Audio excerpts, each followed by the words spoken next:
Halo teman bincang, sore hari minum teh melati, tak lupa ditemani roti. Selamat datang kembali di Bincang Akademi, persembahan DDTC Academy. Bincang santai bahas pajak, bisa Bapak.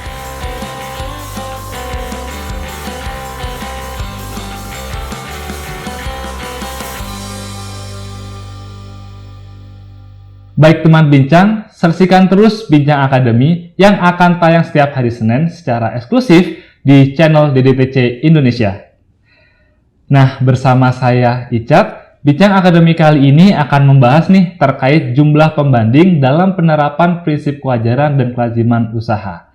Nah, untuk membahas topik menarik tersebut, telah hadir bersama kita yaitu Specialist of Transfer Pricing Services DDTC, yaitu Kak Dwina Karina atau biasa diakrab disapa Kak Dwina. Nah, Kak Dwina ini adalah praktisi transfer pricing yang telah berpengalaman menangani berbagai kasus sengketa transfer pricing dan juga advisory bagi berbagai sektor industri. Nah, selamat datang Kak Dwina. Halo Kak, apa kabarnya nih Kak? Baik. Oke. Sehat selalu ya Kak ya. Nah, tadi Kak saya menyebutkan bahwa topik yang akan kita bahas ini terkait jumlah pembanding dalam penerapan prinsip kewajaran dan kelaziman usaha. Nah, sebagaimana kita ketahui bahwa di dalam analisis transfer pricing ini ada analisis kesebandingan yang mana merupakan salah satu analisis yang penting begitu. Nah, di analisis kesebandingan tersebut kadang-kali nih yang menjadi salah satu perhatian itu adalah terkait pembandingnya gitu. Pembanding internal atau pembanding eksternal begitu. Nah, tapi kita akan membahas nih Kak, sebenarnya jumlah pembanding yang dianggap cukup untuk melakukan analisis kesebandingan itu berapa sih Kak? Nah, sebelum kita ngomongin ke peraturan domestik, alangkah baiknya kita ngomongin terkait international best practice yang yaitu di OECD. Nah, apakah OECD dalam guidelines-nya atau panduan transfer pricing-nya, baik itu yang terbaru 2022, mengatur nggak sih Kak? Atau menjelaskan secara rinci mengenai jumlah pembanding yang dianggap cukup atau bisa diterapkan dalam penerapan ALP itu berapa, diatur nggak? Jadi sebenarnya kalau kita baca dari OECD Transfer Pricing Guidelines, even yang 2022, dan ini juga masih echoing dari yang 2017, OECD TP Guidelines itu nggak pernah benar-benar menjelaskan, oh ini loh jumlah pembanding yang kita perlukan itu segini. Tapi kita tahu bahwa OECD itu bisa bilang bahwa we can come to one single point, berarti boleh pada saat ada satu pembanding, tapi biasanya juga lebih baik menggunakan pembanding yang in a sizable numbers. Tapi sizable numbers itu nggak pernah didefinisikan sebenarnya ada berapa banyak gitu. Kalau kita baca biasanya praktek kita mendefinisikan itu menggunakan ilmu statistika. Berarti kalau sizable numbers, adakah baiknya tidak mungkin pasti lebih dari satu. Dan biasanya kita akan lebih dari 4. 4 sebagai minimum, karena kalau kurang dari 4 berarti jadinya nilai kuartilnya bisa jadi itu nilai semu gitu. Kalau boleh dibaca juga ada salah satu artikel di DDTC News yang udah membahas ini juga, sebenarnya berapa sih angkanya sizable itu. Kalau berdasarkan artikel di situ disebutnya kayak bisa 20-an lebih gitu.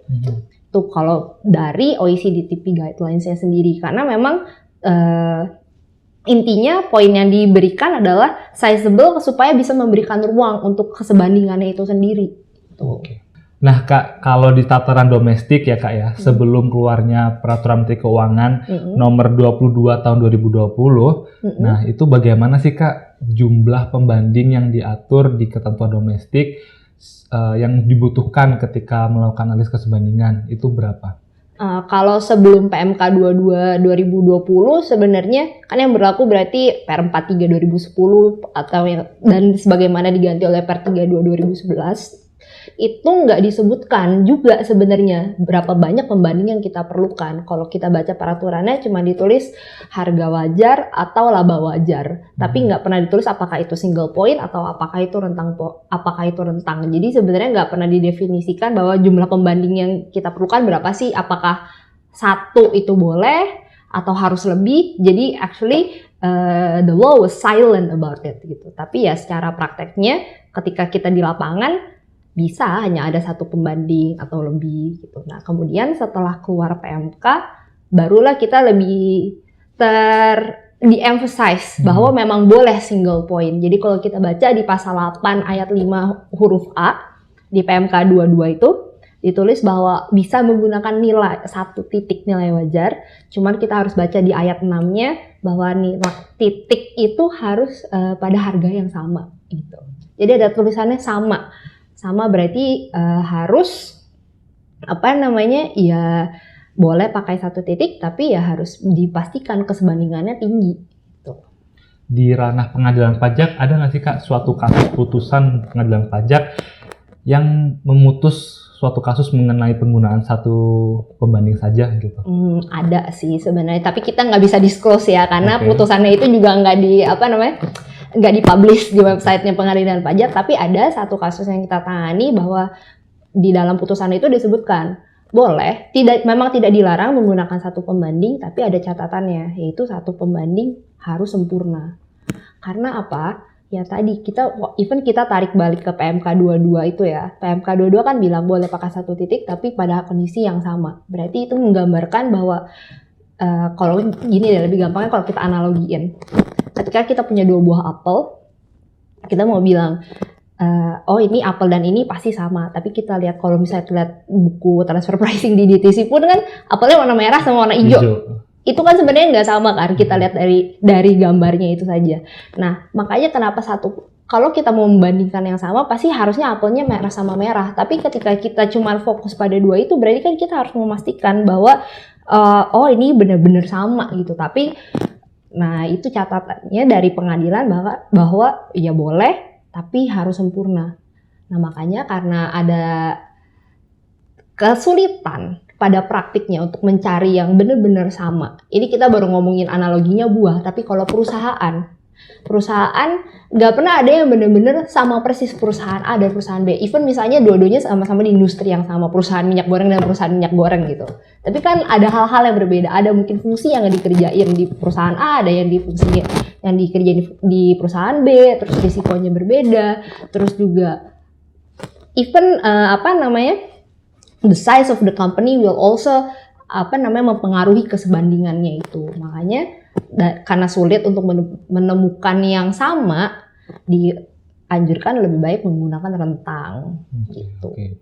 Jadi secara peraturan pun sudah secara eksplisit ya kayak diatur bisa menggunakan satu pembanding, cuma bisa juga lebih dari 2 gitu ya ataupun 2. Namun buat ditambahin juga. Jadi meskipun putusan pengadilan itu udah menjelaskan boleh pakai satu tapi harus sempurna, harus diingat juga bahwa Indonesia kan sebenarnya tidak menganut sistem jurisprudensi. Jadi putusan pengadilan itu enggak binding untuk kasus-kasus selanjutnya, cuman untuk take note saja. Jadi itu punya persuasive value untuk menginterpretasikan gimana sih peraturan itu, karena kan tulisannya sama, tapi nggak di peraturannya tulisannya sama, tapi kita nggak tahu sebenarnya samanya ini harusnya bagaimana gitu. Sebagai tambahan wawasan lah ya Kak ya. Nah sebenarnya terkait jumlah pembanding ini, efeknya atau pengaruh dampaknya ini untuk tahapan transfer pricing selanjutnya ini apa sih Kak gitu? Sebenarnya ya itu untuk memastikan bahwa kita juga mendapatkan hasil yang akurat sih dari hasil benchmark kita, dari kita menguji si penerapan prinsip kewajaran dan kelaziman usahanya ini. Karena kalau misalnya tadi aku bilang satu pembanding berarti harus sama-sama gitu kan. Sedangkan di dalam prakteknya nggak mungkin suatu perusahaan itu sama. Beda letak geografis aja sudah membedakan kondisi marketnya gitu. Ada berbagai macam hal yang harus kita pertimbangkan. Jadi makanya kenapa sulit menggunakan satu pembanding itu, karena nanti akan menghasilkan hasil pengujian kita juga nggak akan jadi akurat. Makanya itu kita perlu ada rentang supaya memberikan ruang untuk ini loh, kondisi market tuh seperti ini. Kondisi market itu kan juga bukan sesuatu yang stagnan kan. Dia juga dinamis. Ada player A, player B, player C. Gak mungkin dalam satu industri cuma ada satu player A gitu kan. Nah itu jadi si jumlah pembanding ini tentunya akan mempengaruhi. Ini tuh PLI perusahaan yang lagi kita uji ini bener wajar atau enggak sih gitu loh. Tapi kan wajarnya itu kalau kita cuma bandingin ke satu, nanti jadinya hasilnya nggak akurat, karena bisa aja si perusahaan yang ini nggak benar-benar sama gitu. Nah tadi Kak Dwina mention nih PLI atau Profit Level Indicator.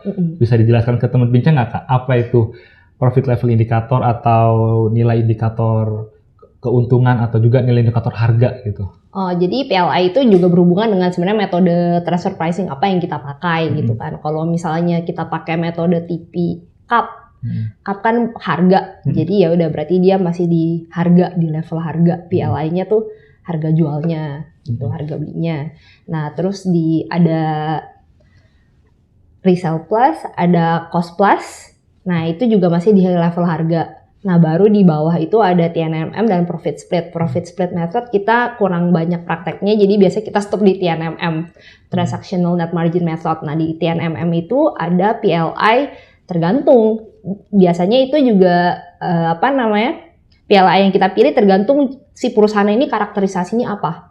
Jadi bisa pakai return on sales, bisa pakai juga net cost plus margin, ada juga yang bisa pakai BERI ratio, tergantung sih itu PLI-nya apa. Tapi itu untuk mengukur ini tingkat pengembaliannya udah wajar belum sih gitu. Nah, untuk memastikan wajarnya ya harus lihat dari itu, apakah kita bandingin pada satu titik atau pakai rentang. Gitu. Terkait juga nilai indikator harganya tadi Kak, ada suatu istilah arm's length point dan juga arm's length range gitu. Bisa jelaskan Kak, apa itu dua hal itu? Sebenarnya sih dijelasinnya it's very literal sih. Satu point, satu range. Point ya satu titik, ya satu rentang. Jadi ya kita mau bandinginnya apakah kita mau menggunakan satu harga wajar misalnya, ya udah kita bilang satu harga wajar misalnya satu harga apel 50 perak. Jadi di atas 50 atau di bawah 50 itu udah bukan harga wajar. Tapi kalau kita mau pakai rentang, harga rentang di pasar B gitu misalnya. Di pasar B biasa kalau jual apel biasanya di kisaran 50 sampai 60 lah gitu. Jadi berarti kalau kita beli di penjual X gitu misalnya, penjual X di pasar B jualnya harganya 55, itu masih dalam rentang kewajaran gitu. Oke. Dan terkait juga jumlah pembandingnya, ketika kita mendapatkan jumlah pembanding sekian, apakah berpengaruh juga penggunaan arm's length point atau arm's length range-nya begitu?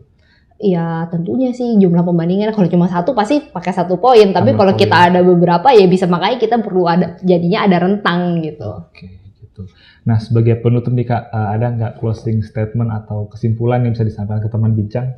Kesimpulannya sih teman bincang ya, pada prakteknya menggunakan satu pembanding itu boleh, tidak menyalahi hukum, peraturannya juga mengakomodir, tapi dengan catatan bahwa itu pada kondisi yang sama. Gitu. Kalau bisa sih sempurna ya. Nah, jadi untuk mengakomodir itu karena meskipun diperbolehkan, tapi praktiknya mungkin sulit, lebih baik dianjurkan menggunakan rentang saja, karena rentang itu lebih menggambarkan kondisi market juga. Jadi kita bisa mendapatkan hasil yang lebih akurat nantinya. Baik, terima kasih banyak Kak Dwina.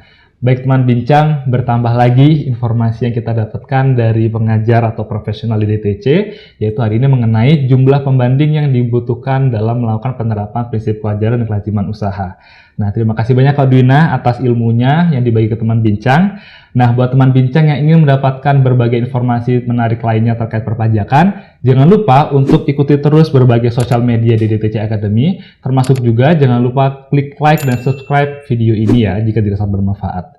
Nah, menanam padi di tengah sawah, saya pamit undur diri, sampai jumpa pada Bincang Akademi selanjutnya. Terima kasih, sampai jumpa.